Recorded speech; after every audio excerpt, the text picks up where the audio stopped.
Scientific entrepreneurship and design is a reinvention of a previous science class at Second Baptist School. I think now is the time to bring about instructional changes by incorporating more project-based learning units and upgrading and enhancing technology integration into the class. Scientific entrepreneurship and design is about more than learning information. The class is also about cultivating a set of skills that will help to propel learners into long-term and adult world success. With these class goals, the proposed changes align very well with the school's mission. Here at Second Baptist, the mission, which is to equip students to think critically, live biblically, and lead courageously to impact the world for Jesus Christ. So, why project-based learning, or PBL? Let's look at what the research tells us about it. It engages students in learning that is deep and long-lasting.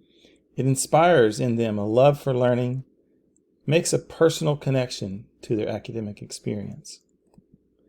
Many teachers already use projects. So what is the difference between a project and project-based learning? Well, here's a few examples. Most projects are completed by an individual working alone.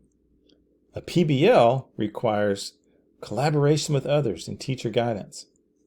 A project is about the product, while PBLs are about the process. It's about what do the students need to know and learn to get to the student-directed solution. All projects have the same goal, but in a PBL, students make choices to determine the outcome. With a PBL, every group can have a different outcome if it meets the criteria set forth at the beginning. So many teachers already use projects, but most of them as an add-on at the end of the unit. By using a PBL unit, the students are involved in an engaging and authentic task designed to provide the context for learning. The unit ends with culminating events and presentations where students can demonstrate deeper learning. And scaffolding lessons and labs are layered in between. For example, when I wanted my students to learn about waves and sound, we had the Physics Rock Band PBL. Students were to create a musical instrument which would play an 8-note octave and then play a song with a small group.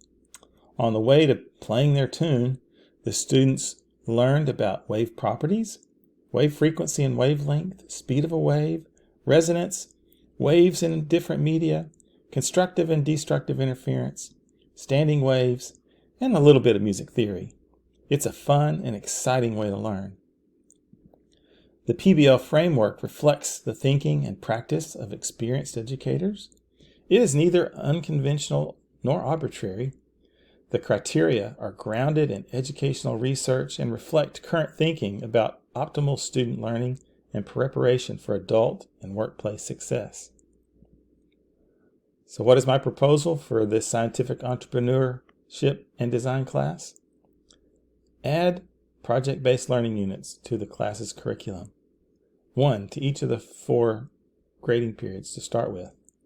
Each PBL unit would culminate in the students creating a solution to a PBL-posed problem. The students finish the project by presenting their solution to a group of interested adults or experts in the field. So why a PBL?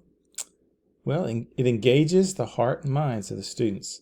In specific content areas, PBL has been shown to be more effective than traditional methods for teaching math, economics, language, science, and other disciplines. It provides deeper learning. Students learning through PBL retain content longer and have a deeper understanding of what they are learning. PBL allows exposure to adults in careers.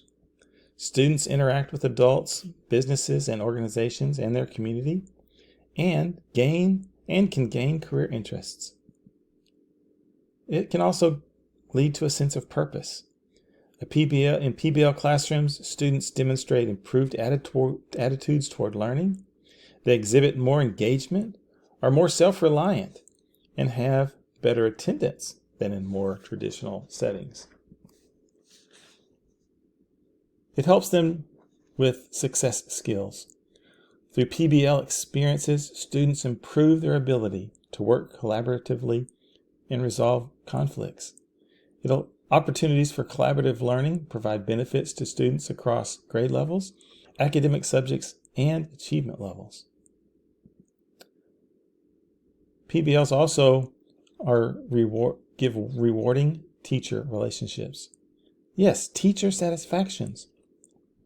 Teachers may need time and professional development to become familiar with PBL methods, but those who make this shift in classroom practice report increased job satisfaction.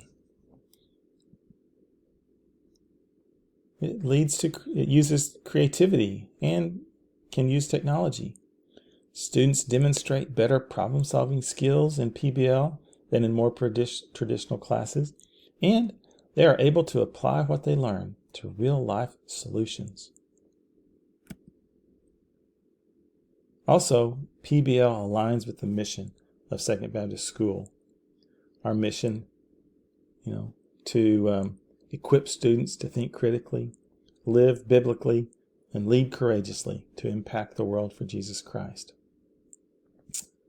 So how do we start? Well, Nathan Neese and Greg Brakes have already had training and experience in the creation and implementation of PBL units. They would be a resource for the rest of the school as more teachers see the benefits PBL can bring to the students at Second Baptist School.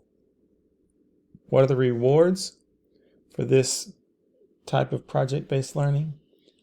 Project-based learning can be transformative for students. Leads to a complex mix of choice and responsibility. It has cognitive concepts and practical activities. There are collaborative educational environments for real-world authenticity. It can have high-quality projects that engage students. Learning that is deep and long-lasting prepares students for the adult world and the workplace. A PBL can help create confident young people who are willing and ready to take on challenges. They get to work closely with teachers in an active and engaged environment, doing meaningful work, and then share in the rediscovered joy of learning. Are there challenges? Well, yes. We need to get the students to buy into a couple of areas. They have to work collaboratively with their classmates over an extended period of time. They have to take the initiative in creating high-quality written and oral communication for their presentations. Some of the projects are hard work. So what's our participation going to look like? Well, right now, Greg Brakes and Nathan Neese will lead 3 sections of this new entrepreneurship class with the expectation of creating the PBL units and implementing them throughout the year. This will lead to, we'll give the Second Baptist School faculty and administrative staff the opportunity and encouragement to come by our class to see the students in action. They'll also be invited to come see the students' presentations. And then for a larger audience, we will enlist the SBS Communications Office. Ask them to notify when a project starts, when presentations will be given, so they can communicate this information to the community through social media, email, and text, messaging notifications. We want to let people know about the learning happening here on campus. So what happens next with the implementation of PBL? Student engagement will go up. They will share what is happening in the classroom with friends and family. Other teachers will see the benefits of the use of PBLs. And more teachers will seek training in PBL and then put PBL into practice in their own classrooms with their own curriculum. What does success look like?